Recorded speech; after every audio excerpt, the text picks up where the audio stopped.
Next topic discuss करेंगे हम लोग ऑर्गेनाइजेशंस ऑफ डिस्ट्रिक्ट एडमिनिस्ट्रेशन। इसमें कुछ पॉइंट लिखे हुए हैं, इसके बारे में हम लोग पहले समझेंगे। उसके बाद हम लोग इसमें सबसे इम्पॉर्टेंट तहसीलदार के बारे में समझेंगे कि तहसीलदार कौन होते हैं। जैसे पिछले वाले क्लास में हमने आपको बताया था पटवारी के बारे में, है ना, पटवारी का क्या फंक्शन होता है ये हम लोग पिछले वाले क्लास में जान चुके हैं। उसी प्रकार का हमारे पास एक और है जिनका नाम है तहसीलदार। तहसीलदार के बारे में भी आपको यहाँ पे जानने को मिलेगा।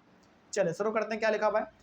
पहला पॉइंट इसमें है all states in India are divided into districts. सही बात है, मतलब इंडिया में जितने भी आपको स्टेट दिखते हैं हर एक स्टेट को किस में डिवाइड किया गया है, डिस्ट्रिक्ट में डिवाइड किया गया, यानी कि जिला में डिवाइड किया गया। जैसे हमारा बिहार क्या है, एक स्टेट है, तो बिहार को कितने डिस्ट्रिक्ट में डिवाइड किया गया है, 38 डिस्ट्रिक्ट में। इसका मतलब है कि 38 डिस्ट्रिक्ट्स को मिलाओगे तब जाकर हमारा पूरा का पूरा एक बिहार बनता है। आप इसको ऐसे भी कह सकते हैं कि बिहार में टोटल डिस्ट्रिक्ट कितना है, यानी कि बिहार में टोटल जिला कितना है, 38 जिला है, जिसमें से पटना हमारा हो गया, भागलपुर हो गया, है ना, मुंगेर हो गया, लखीसराय हो गया, ये सब क्या है, जिला है। तो हर स्टेट्स को किस में डिवाइड किया जाता है, डिस्ट्रिक्ट में डिवाइड, यानी कि जिला में डिवाइड किया जाता है। आगे, for managing matters relating to land these districts are further subdivided and these subdivisions are known as tehsil, taluka etcetera. अब देखो होता क्या है ना, सबसे पहले तो आपने स्टेट को किस में डिवाइड किया, डिस्ट्रिक्ट में, यानी कि जिला में डिवाइड कर दिया। और जिला को भी डिवाइड किया जाता है छोटे छोटे हिस्सों में, जिसको हम लोग कहते हैं तहसील, तालुका, अलग अलग नामों से हम लोग उसको जानते हैं।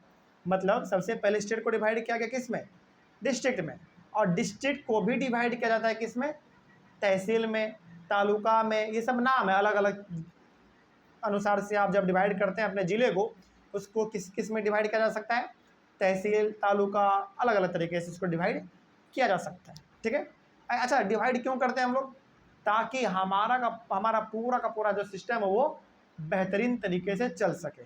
समझ रहे बात को, चलिए आगे। The head of district administration is the district collector and under it the tahsildars work. अब एक जिला का जो पूरा हेड होता है, मतलब एक डिस्ट्रिक्ट का जो पूरा हेड होता है वो कौन होता है, डिस्ट्रिक्ट कलेक्टर होता है, जिसको हम लोग आम भाषा में कहते हैं डीएम। क्या बोलते हैं, डीएम बोलते हैं। तो जो डीएम होते हैं, डीएम साहब, वो एक जिला का पूरा वो हेड होता है। मतलब कि उस जिला में क्या होना है क्या नहीं होना है, कौन सा काम होगा कौन सा काम नहीं होगा, कौन सा काम कब होगा कौन सा काम कब नहीं होगा, ये सब का सब देखने का काम, मतलब इन सब का हेड कौन होता है, डीएम होते हैं, डिस्ट्रिक्ट कलेक्टर। हम लोग बोलते हैं डिस्ट्रिक्ट कलेक्टर, लेकिन आम भाषा में हम लोग क्या बोल देते हैं, डिस्ट्रिक्ट मजिस्ट्रेट बोलते हैं, फुल फॉर्म उसको शॉर्ट में क्या बोल देते हैं, डीएम। तो आप डीएम बोलो, डिस्ट्रिक्ट मजिस्ट्रेट बोलो, या डिस्ट्रिक्ट कलेक्टर बोलो, सब क्या है, एक ही चीज़ है। सिंपल सा डीएम साहब के बारे में बात हो रहा है। ठीक है, चलिए। तो पूरा का पूरा एक जिला का जो जिम्मेदारी होता है वो किसका होता है, मतलब जिला का जो पूरा हेड होता है वो कौन होता है, डीएम साहब होते हैं। ठीक है, आगे। और डीएम साहब के अंदर में बहुत सारे तहसीलदार काम करते हैं, बहुत सारे तहसीलदार काम करते हैं। सवाल है कि सर ये तहसीलदार कौन है, चलो जरा समझते हैं क्या है tahsildar. Tahsildar are also known as the revenue officer. Tahsildar के बारे में हम लोग अभी समझेंगे क्या होता है, लेकिन तहसीलदार को हम लोग रेवेन्यू ऑफिसर के नाम से भी जानते हैं। समझ रहे बात को, कोई दिक्कत इसमें, चलो आगे बढ़ते हैं। तो तहसीलदार को हम लोग रेवेन्यू ऑफिसर के नाम से भी जानते हैं। अब फाइनली हम लोग ये जान लेते हैं कि आखिर तहसीलदार होते कौन है, ये करते क्या है, खैर है ना, देखते हैं क्या है। तहसीलदार आर द रेवेन्यू ऑफिसर्स। सबसे पहली बात तो ये रेवेन्यू ऑफिसर होते हैं। लेकिन पता है रेवेन्यू ऑफिसर का मतलब क्या होता है, रेवेन्यू ऑफिसर का मतलब होता है जो ऑफिसर पैसे के बारे में थोड़ा बहुत, मतलब पैसे से रिलेटेड कामों को देखते हैं। समझ रहे बात को, मतलब कि जो रेवेन्यू डिपार्टमेंट से होते हैं। देखो हमारे इंडिया में ना बहुत सारे अलग अलग डिपार्टमेंट है, जैसे एजुकेशन डिपार्टमेंट है, हेल्थ डिपार्टमेंट है, उसी प्रकार से एक और डिपार्टमेंट क्या है, रेवेन्यू डिपार्टमेंट। रेवेन्यू, और रेवेन्यू का मतलब होता है पैसे से संबंधित सब चीज़ें। ठीक है, तो जो तहसीलदार होता है वो कौन होता है, रेवेन्यू ऑफिसर होते हैं। बिल्कुल बिल्कुल, बैंक भी आपका रेवेन्यू डिपार्टमेंट के अंदर में काम करता है। बोलो समर, क्या डाउट है सर, अलग अलग स्टेट में हाँ अलग अलग। हाँ बिल्कुल, देखो स्टेट को डिवाइड किया गया डिस्ट्रिक्ट में, ओके, और हर डिस्ट्रिक्ट में एक डीएम होंगे। जैसे हमारे बिहार को कितने डिस्ट्रिक्ट में डिवाइड किया गया, 38, यानी कि 38 जिला है हमारे बिहार में, तो हर जिला का कितना डीएम, 1 डीएम, यानी कि पूरे बिहार में कितने डीएम है बताओ? 38 डीएम है। अब समझ के बात को?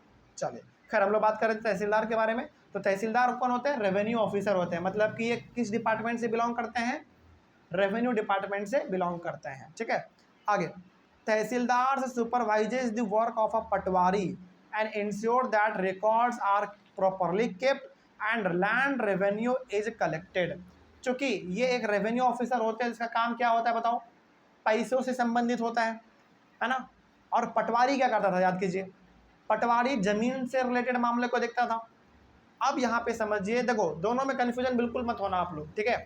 पटवारी का काम क्या था? जमीन से जुड़ा मामला को देखना, है ना। क्या? हाँ, लैंड रिकॉर्ड से सब, मतलब कि जमीन कहाँ पे कितना है, किसको जमीन किस, मतलब किसके पास कितना जमीन है, सब देखने का काम किसका है? पटवारी का काम है। लेकिन तहसीलदार का काम क्या है? तहसीलदार का पहला काम है कि पटवारी के ऊपर नज़र रखना कि पटवारी कुछ गलत तो नहीं कर रहा है। क्योंकि हमने आपको बताया था कई बार पटवारी क्या करता है? गलत तरीके से पैसा लेकर लोगों का ज़मीन घटा बढ़ा देता है ना। तो पटवारी सही तरीके से काम कर रहा है कि नहीं कर रहा है, ये जिम्मेदारी किसका होता है? तहसीलदार का होता है, देखने का। पहला हो गया।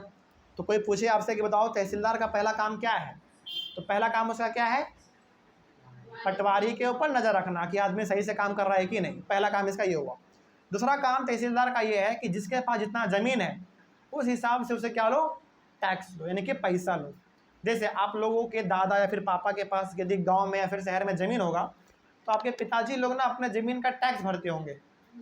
समझ रहे बात को? तो ये जो टैक्स भर रहे हैं, ये टैक्स लेने का जिम्मेदारी किसका है? तहसीलदार का ही है।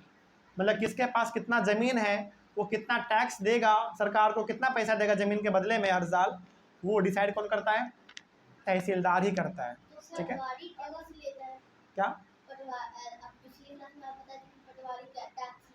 नहीं, पटवारी टैक्स कहाँ लेता है? पटवारी तो किस तरीके से घूस लेके किसी का ज़मीन बढ़ा देता है, किसी का ज़मीन घटा देता है, लेकिन उसके ऊपर नज़र कौन रखता है? तहसीलदार रखता है।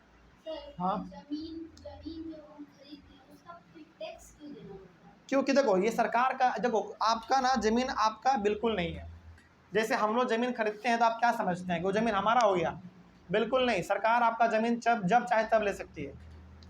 तो सरकार कहती है कि भैया आपके पास ज़मीन है तो इसके बदले में आप हमको हर साल कुछ ना कुछ पैसा देते रहिए टैक्स के रूप में, तो आपको देना पड़ता है। हाँ, सरकार के पास बहुत पैसा है, वो टैक्स लेकर बहुत पैसा इकट्ठा कर लेती है। खैर टॉपिक पे आते दोबारा अपना।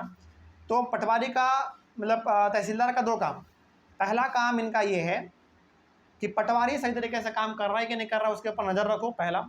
दूसरा इसका काम है कि जिसके पास जितना ज़मीन है उस हिसाब से उससे पैसा वसूलो, टैक्स वसूलो। और याद रखिएगा तहसीलदार एक सरकारी ऑफिसर होता है, ठीक है ना। चल आगे बढ़ते हैं। अच्छा, फिर तहसीलदार और पटवारी दोनों सरकार के ऑफिसर होते हैं। अब सवाल है कि सर पटवारी के ऊपर नज़र रखते हैं तहसीलदार, तहसीलदार के ऊपर कौन नज़र रखेगा? डीएम। समझ रहे बात को? चल आगे बढ़ते हैं। The tehsildar keeps a copy of land records. मतलब तहसीलदार अपने पास हमेशा लैंड का एक कॉपी रखता है। मतलब किसके पास कितना ज़मीन है इसका खबर पटवारी के पास तो होता ही है, तहसीलदार के पास भी होता है। इसका मतलब हुआ कि यदि पटवारी किसी का पैसा लेकर ज़मीन को घटाएगा बढ़ाएगा तो आराम से पकड़ा जाएगा। क्यों पकड़ा जाएगा भाई? क्योंकि उसका एक कॉपी किसके पास है? तहसीलदार के पास है। और तहसीलदार बोलेगा कि यार इसके पास तो ज़मीन कम था, तुम इसको बढ़ा कैसे दिए? तो बताओ इसमें फंसेगा कौन? पटवारी फंसेगा। इसलिए इसमें घपला करना बहुत ही मुश्किल होता है। और यदि घपला आप करना चाहते हैं तो फिर आप तहसीलदार को भी मना लो कि यार चलो दोनों मिल के 50-50 ले लेंगे। समझ रहे बात को? तब जाकर इसमें गड़बड़ी हो सकता है, नहीं तो नहीं हो सकता, क्योंकि इसमें थोड़ा सा मामला ऊपर तक चल जाता है कई बार, ठीक ना। तो पटवारी का काम क्या है? ज़मीन का पूरा लेखा जोखा रखना, आगे किसके पास कितना ज़मीन है उसका एक कॉपी किसके पास होता है? तहसीलदार के पास होता है, ताकि पटवारी कोई गलत काम ना कर सके। ठीक है, खैर आगे बढ़ते हैं। तहसीलदार इशूड कास्ट सर्टिफिकेट। अच्छा, हम लोग गाँवों में ना कास्ट सर्टिफिकेट, बर्थ सर्टिफिकेट ये सब बनवाते हैं। ये सब काम किसका होता है बनाने का बताओ? तहसीलदार का ही होता है। मतलब आप अपने गांव जाइए, आप वहां पे जाके अपना कास्ट सर्टिफिकेट बनवाइए, जाति प्रमाण पत्र बनवाइए। ये कौन बना के देगा आपको? तहसीलदार ही देते हैं, ठीक है ना। आगे, तहसीलदार हियर्स लैंड डिस्प्यूट्स, और कई बार यदि ज़मीन को लेकर यदि झगड़ा हो जाता है तो उस झगड़ा को भी सॉल्व करने का काम किसका होता है? तहसीलदार का होता है, क्योंकि तहसीलदार के पास पूरा का पूरा ज़मीन का पेपर है भाई, वो जानता है क्या सही है क्या गलत है, तो वो भी मामला कई बार सॉल्व करता है। लेकिन मामला यदि थोड़ा सा और भयंकर हो जाता है तो फिर तो कोर्ट ही जाना पड़ेगा आपको, है ना। खैर आगे, tahsildar ensures that the farmers can easily obtain a copy of their record. Tahsildar का काम ये भी होता है कि मान लो कि कोई किसान है जो कि अपने ज़मीन का नक्शा देखना चाहता है कि मेरा ज़मीन का नक्शा कैसा दिखता है, हमारा ज़मीन कहाँ पे पड़ता है, तो वो कौन दे सकता है उसको ज़मीन का नक्शा? बताओ, तहसीलदार दे सकता है। कई बार गांव में क्या होता है ना, बड़े बुजुर्ग लोग अपने खेत का नक्शा रखते हैं अपने पास, है ना। वो नक्शा क्या हो, अपने हाथ से बनाते हैं किसान? नहीं, वो किसके पास होता है? तहसीलदार के पास होता है। और तहसीलदार के कंप्यूटर में सारा कुछ अपलोड होता है, वो एक बार प्रिंट करेगा आपको हज़ारों कॉपी दे सकता है उसका, है ना। तो किसान के पास अपने ज़मीन का एक पूरा का पूरा नक्शा हो, ये आराम से पूरा कर सकता है कौन? तहसीलदार पूरा कर सकता है, मतलब कि आराम से उसके खेत का नक्शा उसको दे सकता है। देते भी हैं लोग, जैसे गांव में किसी किसान को अपने खेत का नक्शा चाहिए होता है तो वो कहीं नहीं जाता है, सबसे पहले किसके पास जाता है? वो तहसीलदार के पास जाता है, बोलता है कि भैया हमको अपने ज़मीन का नक्शा चाहिए, तो वो देता है। हाँ, थोड़ा बहुत पैसा लेता है, एक तरीके से अपने फ़ी के तौर पे कुछ पैसा लेता है, फिर आपको अपने खेत का नक्शा दे देता है, लो भाई देख लो अपना खेत का नक्शा, कुछ घटा है बढ़ा है तो बताओ, है ना। ऐसा चलता है इसमें, ठीक है। तो ये हो गया तहसीलदार के बारे में। अगला टॉपिक जो आपका है, इसी में हम लोग ख़त्म कर लेते हैं इसको। अगला टॉपिक है हिंदू सक्सेशन अमेंडमेंट एक्ट 2005। ये ना एक तरीके से कानून के बारे में बात हो रहा है। कानून का नाम क्या है? Hindu succession amendment act 2005। और ये कानून के आगे लगा हुआ है, देखो ध्यान से, आगे नहीं सॉरी लास्ट में लगा हुआ है 2005। इसका मतलब क्या हुआ? ये कानून कब लाया गया होगा? 2005 में लाया गया है। अब सवाल है कि सर ये कानून में है क्या, थोड़ा बताइए। चलिए पढ़ते हैं इसके बारे में क्या लिखा हुआ है, देखो। Earlier in some states Hindu women did not get a share in his families agricultural land. 2005 से पहले क्या होता था ना, इंडिया में कुछ कुछ स्टेट में लड़कियों को अपने पिताजी के ज़मीन में हिस्सेदारी नहीं मिलता था। समझिएगा क्या होता है, जैसे आज के ज़माने में क्या है, जैसे खास करके हमारे बिहार में क्या है, हमारे बिहार में क्या है आपको अच्छा अभी नहीं बताएंगे, क्योंकि अभी बता देंगे ना फिर इंटरेस्ट खत्म हो जाएगा। चलो पहले एक लाइन और पढ़ो। पहले क्या होता था ना, हमारे इंडिया में कुछ कुछ ऐसे स्टेट्स थे जहाँ पे महिलाओं को, यानी कि लड़कियों को, बेटियों को पिताजी के ज़मीन में कोई हिस्सेदारी नहीं मिलता था। फिर मिलता किसको था बताओ? बेटों को मिलता था केवल, ठीक है। वो अलग बात है, बात करेंगे उसके बारे में भी। मतलब क्या हुआ कि इंडिया में कुछ कुछ स्टेट्स में पिताजी के ज़मीन पे लड़कियों का अधिकार होता ही नहीं था, उसको ज़मीन मिलता ही नहीं था। 2005 से पहले के बारे में बात कर रहे हैं, क्योंकि यह कानून लाया गया कब? 2005 में। तो जो बात हो रहा है कब से हो रहा है? 2000 पहले के हो रहा है, ठीक है। आगे, after the death of the father his property was divided equally among his son. मतलब यदि पिताजी का डेथ हो गया तो पूरा संपत्ति बेटों के बीच में बंट जाता था, यानी कि भाइयों के बीच में। जैसे मान लो किसी का पिताजी है, उसका 4 बेटा है, पिताजी मरा, संपत्ति किसका हुआ? उसको 4 बेटों का हो गया, चारों अपने बराबर बांट लेगा। लेकिन क्या कभी यहाँ पे बहन का जिक्र हुआ? बिल्कुल नहीं हुआ। तो क्यों नहीं हुआ? क्योंकि पहले बहनों को ज़मीन दिया ही नहीं जाता था, ठीक है ना। खैर आगे बढ़ते हैं। According to the Hindu succession amendment act 2005, लेकिन इस एक्ट के तहत, इस कानून के तहत जो कि 2005 में लाया गया, sons, daughter and their mothers can get an equal share in the land. लेकिन 2005 में पूरा का पूरा व्यवस्था ही बदल दिया सरकार ने। बोला कि नहीं भैया अब ऐसा नहीं चलेगा, अब जो है पिताजी के ज़मीन में उसकी पत्नी का भी हक है, उसके बेटे का भी हक है, उसकी बेटियों का भी हक है। मतलब यदि पिताजी का डेथ होता है तो संपत्ति का बंटवारा 3 हिस्से में होगा। एक लेंगी बेटी, एक हिस्सा लेंगी बेटी, एक हिस्सा बेटा और एक हिस्सा माँ, मम्मी लेंगी। ऐसा होता है। अब समझ रहे बात को? खैर आगे बढ़ते हैं। अच्छा लेकिन एक बात बताइए आप, क्या ऐसा हकीकत में आपको दिखता है क्या कि मम्मी मांग रही हो अपने हिस्से का संपत्ति? ऐसा कभी होता नहीं है। और आज भी, जैसे हम एग्जांपल लेते हैं हम लोग अपने बिहार का, क्योंकि हम लोग बिहार में हैं तो हम लोग अच्छे तरीके से समझते हैं बिहार को। बिहार में क्या होता है, जब कोई फादर डेथ कर जाता है तो उसके संपत्ति का हकदार कौन होता है? उसका बेटा होता है। बेटा ले लेता है। क्या बेटी मांगने के लिए आती है? कभी नहीं मांगने आते। लेकिन यदि बेटी मांग ली तो आपको देना पड़ेगा। और मान लीजिए आप नहीं दिए कि भागो, तुम्हारा इसमें कोई संपत्ति नहीं है, सारा ये संपत्ति हमारा है, और यदि वो कोर्ट पहुंच गई तो आपके संपत्ति में हिस्सा लग जाएगा कि आधा तुम लो, आधा बहन को दो, सिंपल। लेकिन हाँ, हम लोग क्यों नहीं देते हैं अपने बहन को? देखो, और बहन लेती भी नहीं है। क्यों नहीं लेती पता है? क्योंकि उसको पता है कि ज़मीन जा थोड़ी रहा कहीं, वो तो हमारे भाई के पास रहेगा। जैसे हमारे बिहार में क्या होता है, किसी का पिताजी जब डेथ करता है तो बहन क्या बोलती है कि हमको अपने हिस्से का ज़मीन दो, ऐसा बोलती है? कभी आपने सुना है? नहीं बोलती हैं, कभी नहीं। या फिर जब वो शादी करके चल जाती हैं तो क्या बोलती हैं कि हम शादी करके जा रहे हैं, अब हमको अपना ज़मीन का पेपर दो, ऐसा बोलती हैं क्या? नहीं बोलती है। क्यों नहीं बोलती है? क्योंकि हमारे बिहार में वो कल्चर ही नहीं है। समझ रहे बात को? लेकिन नियम क्या कहता है? नियम तो ये कहता है कि यदि वो ज़मीन मांग रही है तो आपको देना पड़ेगा। यदि नहीं देंगे तो आपको फिर सज़ा हो सकता है। समझ रहे बात को? चलिए आगे बढ़ते हैं।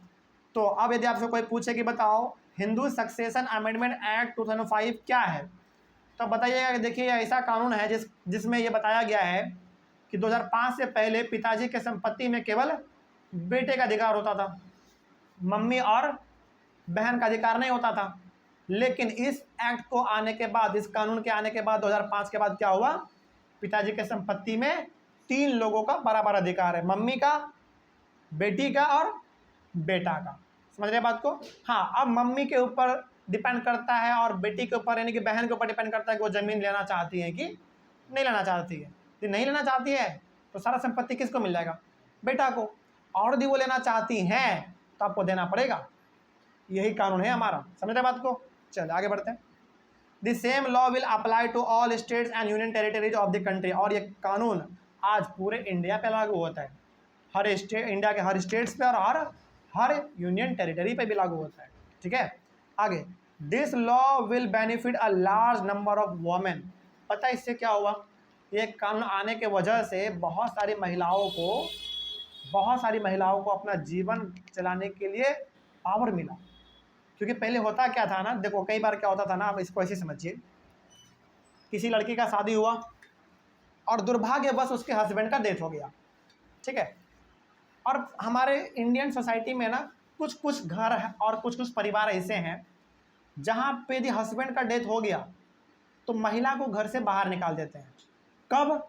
जब बहुत कम समय हुआ हो शादी के। जैसे मान लो कि एक लड़का और एक लड़की का शादी हुआ और मुश्किल से भी 3 से 4 महीना ही शादी का हुआ था और किसी कारणवश उसके हस्बैंड का डेथ हो गया, तो घर ससुराल वाले क्या करते हैं? लड़की को घर से बाहर निकाल देते हैं। बोलते हैं अब हमारा बेटा ही नहीं रहा तो तुम हमारे घर में रह के क्या करोगी?